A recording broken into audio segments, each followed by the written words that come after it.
History often reduces Albert the Great to a footnote, the man who served as a stepping stone for his famous student, Thomas Aquinas.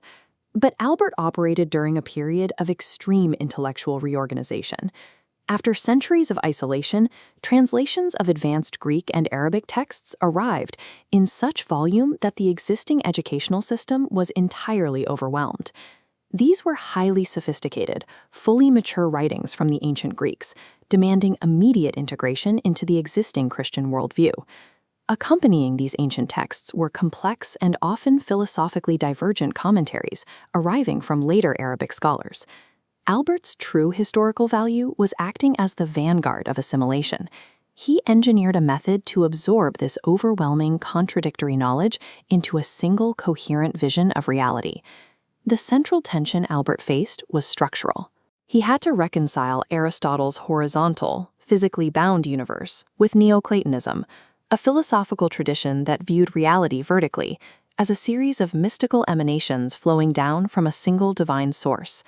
Albert's solution was a rigorous epistemological ladder. He categorized human knowledge based on distinct levels of abstraction. This architectural framework consists of 4 ascending tiers: logic, natural philosophy, mathematics, and metaphysics. To map reality accurately, Albert established that each branch of science must use a distinctly different cognitive tool to extract truth from the world.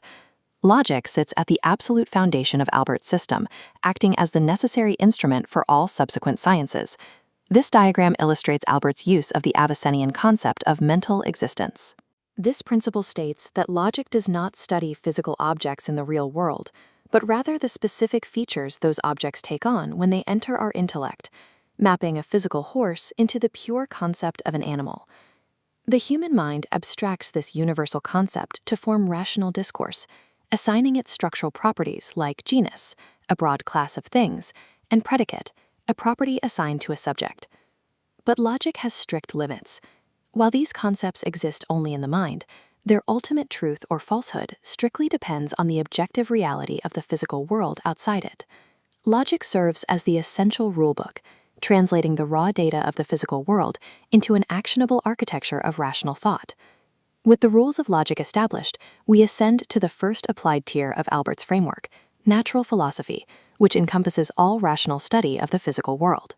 Albert defines the universal subject of this tier as cortis mobile, bodies subject to physical change. This animation demonstrates how Albert explains this change using the core Aristotelian concept of hylomorphism. Hylomorphism dictates that all physical substances are composed of 2 parts, a potential principle called matter and an actualizing principle called form. These highly general principles of change apply universally to everything in the physical realm. As the form decays and reverts back to raw material, we observe privation, mapping the entire life cycle of a substance from coming to be to ceasing to be. Albert takes these general rules and applies them downward into highly specialized empirical sciences that rely on direct observation, creating distinct categories for minerals, plants, and animals. While natural philosophy provides certain empirical knowledge, Albert notes it is inherently limited because it is bound to messy, imperfect, and constantly changing matter. To find greater certainty, we move up the epistemological ladder to mathematics, the study of continuous and discrete quantity. Here, we see a visual representation of how mathematics operates. It considers quantity purely abstractly, entirely ignoring the physical subject and the matter it belongs to in the real world. In the process of mathematical abstraction, physical traits like temperature, color, and texture are actively stripped away by the mind. This reveals a sharp contrast. Physical straight lines and spheres are never perfect in nature, meaning pure mathematical definitions actually contradict physical reality.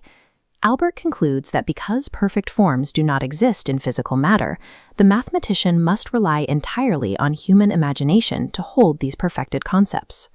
Mathematics achieves a higher degree of clarity and certainty than physics, precisely because it escapes the limitations of physical change, even though it relies on natural beings as its starting point. Finally, we reach the apex of Albert's system, metaphysics. This structure maps the ultimate subject matter of this science, being qua being, or created being isolated purely as a concept. Here, Albert synthesizes Neoplatonism with Aristotle using a 3-part triad: The first phase is exitus, the procession or emanation of pure being outward from God, the first cause and pure intellect. The second phase is perfectio, detailing how this pure being unfolds into the concrete, physical universe of multiplicity, time, and materiality. The final phase is reductio, the inherent inclination of all created things to return to their ultimate divine end. Albert enforces a strict boundary for this science. Human rationality can map the emanation of being, but God in himself remains unfathomable to pure philosophy. Metaphysics completes the architecture by reframing Aristotle's physical universe. In Albert's system, the material world represents a temporary phase in a divine cycle where being unfolds into multiplicity and matter. This leaves the final mechanical question of the system.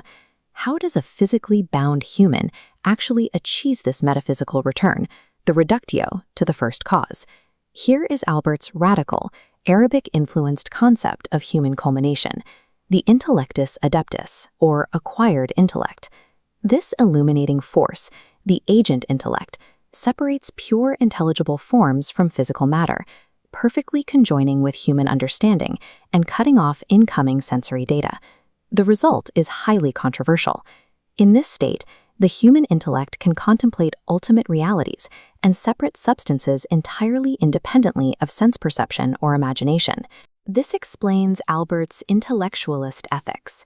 He viewed mooring virtues as a mechanical requirement to dampen biological passions, freeing the intellect for its higher purpose. For Albert, ethics and morality are effectively a metaphysical prerequisite.